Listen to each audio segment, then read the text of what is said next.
sobre una decisión de la Asamblea Nacional, del CNE o de cualquiera de otros de los poderes, pues va al Tribunal Supremo de Justicia prácticamente convencido de que la opción, de que la posibilidad de que su recurso tenga pertinencia o que sea aceptado es mínima, ¿no?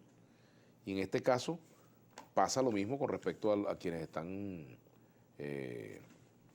promoviendo el referéndum revocatorio. Ya incluso la gente del movimiento Mover han pedido que la gente no vaya a firmar porque resulta prácticamente una pérdida de tiempo hacerlo en estas condiciones, porque es imposible recoger las voluntades necesarias para promover el referéndum revocatorio. Entonces, entra ahí el tema de que si, por ejemplo, se sigue activando el referéndum, pues ya en este periodo no se podría volver a convocar. Se plantea allí ese dilema. ¿Qué deben hacer quienes han venido promoviendo esta iniciativa? ¿Deben retirarse? ¿Deben...? Sí, fíjate, yo pienso que en teoría uno diría que lo mejor sería desistir, ¿no?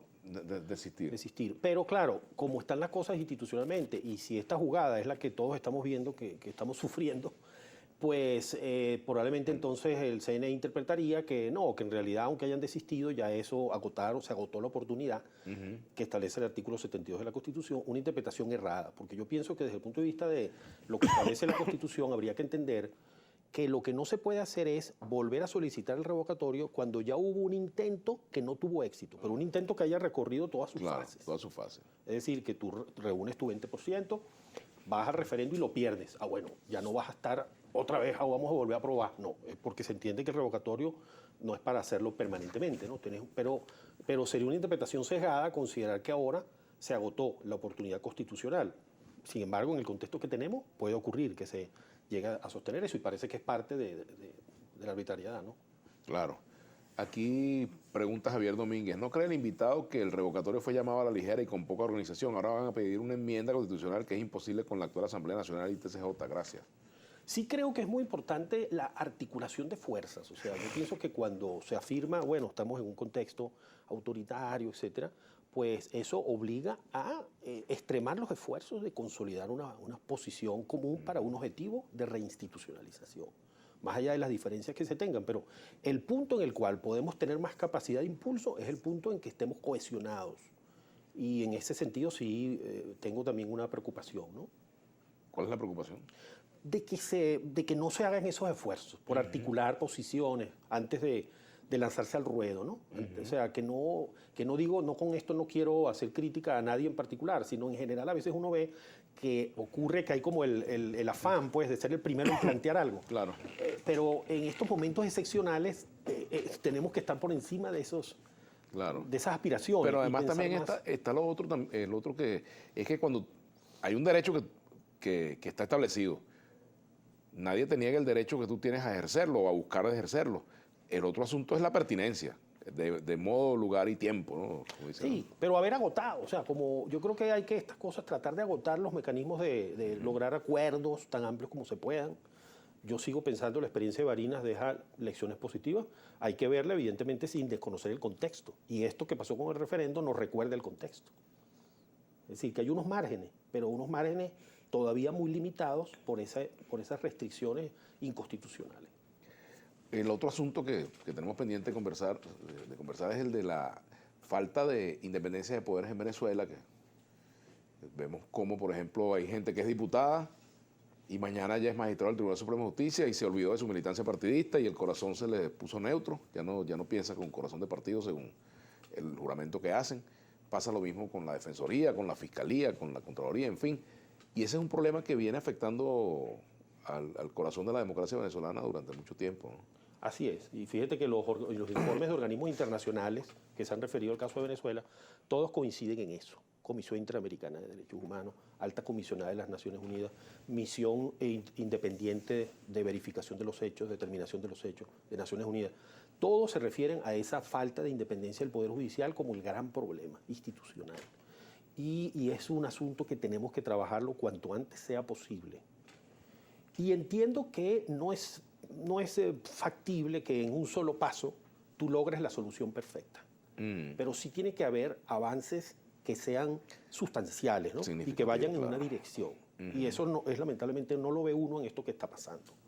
no se ve allí eso, porque también entonces de manera muy precipitada se acude a esta llamada renovación del Tribunal Supremo de Justicia, pero donde se dice que los actuales magistrados cuyo periodo no haya vencido, entonces pueden también postularse, pero ¿postularse para qué? ¿Para completar los 3 años que le falten o es porque se quiere violar la norma constitucional de que solamente puede haber un periodo único de 12 años? Entonces, claro, ahí todo siempre está eso presente, es decir, no hay como un proceso franco de decir, que por eso me parece la importancia que tiene México, es que en México ya se había dicho que se iba a discutir el tema de la reinstitucionalización, y este era uno de los temas que se iba a tratar.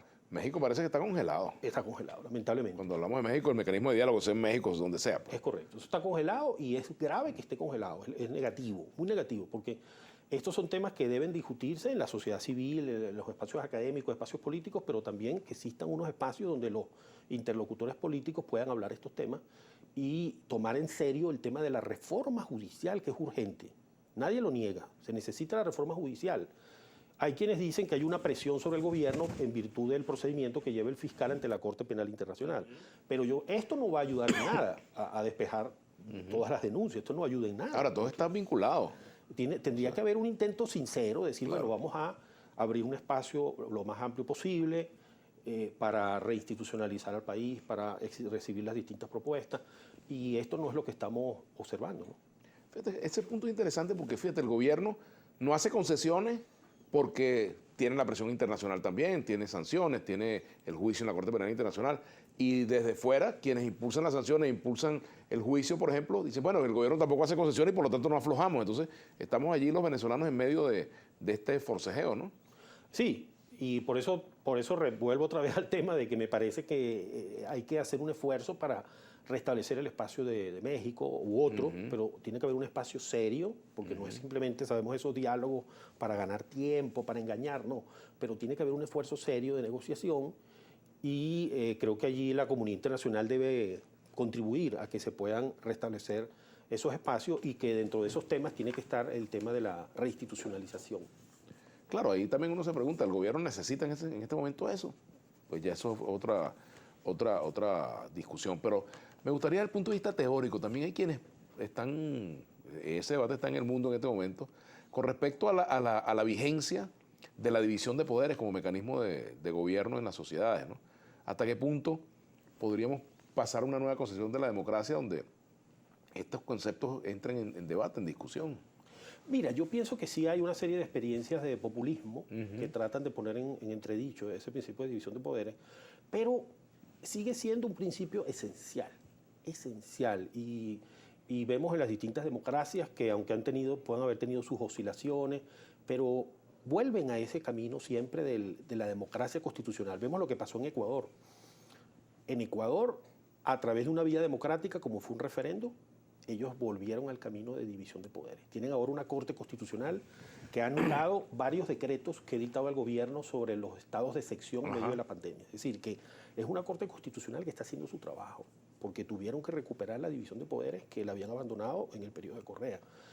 Y bueno, y así distintas experiencias donde vemos que para la recuperación económica también es indispensable el Estado de Derecho, porque tienes que dar garantías. Banco Central Autónomo, por ejemplo. Banco Central Autónomo, garantías de libertades económicas, libertades civiles, libertades políticas. Eso favorece la inversión, genera un clima de confianza. Eso es esencial para una recuperación. Y en este sentido, pues lo que se puede hacer en esa dirección es también urgente, pero no se ven señales, ojalá uno se equivoque, pero no se ven señales de que podamos ir en ese camino, ¿no? Así es. Vamos a hacer la pausa. Al regreso vamos a leer comentarios de la audiencia y también me gustaría hablar un poco sobre cuál es la reforma judicial que necesita Venezuela. Por ejemplo, en el caso, hablando de temas electorales, es pertinente que haya una sala electoral